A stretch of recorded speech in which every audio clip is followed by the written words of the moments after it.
Hello guys, welcome back to my channel. চলে এসেছি আজকে একটা নতুন ব্লগ নিয়ে তোমাদের সামনে। আগের ব্লগেই তোমাদের বলেছিলাম আমরা লাদাখ বেড়াতে এসেছি। তো ফার্স্টে আমরা লাদাখে গেছিলাম হ্যানলেতে, সেখানে 2 রাত্রি থেকে তারপরে গেছিলাম প্যাংগংয়ে। সেখানে থেকে আজকে আমরা চলে এসেছি নুব্রা ভ্যালিতে, যেখানে নাকি উট দেখতে পাওয়া যায়। সেটা দেখার জন্য আমরা ভীষণ এক্সাইটেড ছিলাম। নুব্রা ভ্যালিতে পৌঁছতে পৌঁছতে আমাদের রাত হয়ে গেছিল। সেখানে আমরা এই হোটেলটায় ছিলাম, যেই হোটেলটার নাম হল হোটেল সিয়াচেন। এমনি খুব সুন্দর হোটেলটা, ভেতরে ডেকোরেশনও ভীষণ সুন্দর। রিসেপশানে যে বসে আছে তার ব্যবহার অত্যন্ত ভালো ছিল।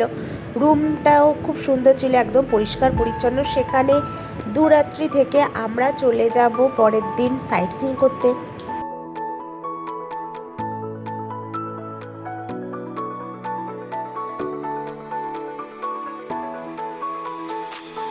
নুব্রা ভ্যালিতে সাইট সিন ছিল দুটো, যেখানে উট দেখতে পাওয়া যায় সেই সাইট সিনটা ছিল, এছাড়াও ছিল পাকিস্তান বর্ডার।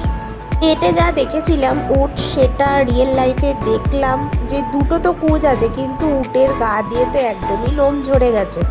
যাই হোক, আমার এক্সপিরিয়েন্স খুব খারাপই ছিল বলতে গেলে। সেখান থেকে আমরা এখন বেরিয়ে পড়েছিলাম পাকিস্তান বর্ডারের দিকে। এখানে একটা গ্রাম আছে যেটার নাম হলো তুর্তুক ভিলেজ, যেখান থেকে ওপারের পাকিস্তান বর্ডার কিন্তু দেখতে পাওয়া যায়।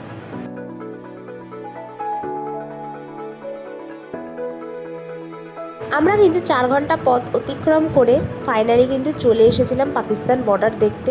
এখানে লোকজন কিন্তু বাইনোকুলারও বিক্রি করছিল, যে দূর থেকে পাকিস্তান শহরটা যাতে দেখা যায়। আমি ক্যামেরাটা জুম করে দেখানোর চেষ্টা করেছি তোমাদের। ওই যে দূরে গ্রিনারিটা দেখতে পাচ্ছ, ওটাই হলো পাকিস্তান।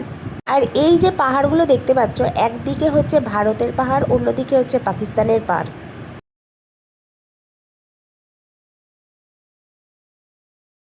শেষ হয়ে সেখান থেকে বেরিয়ে দেখলাম ড্রাই ফ্রুটস বিক্রি হচ্ছে। আমরা ড্রাই ফ্রুটস কিনে ফাইনালি হোটেলের দিকে রওনা দিলাম। দেখা হচ্ছে নেক্সট ভিডিওতে।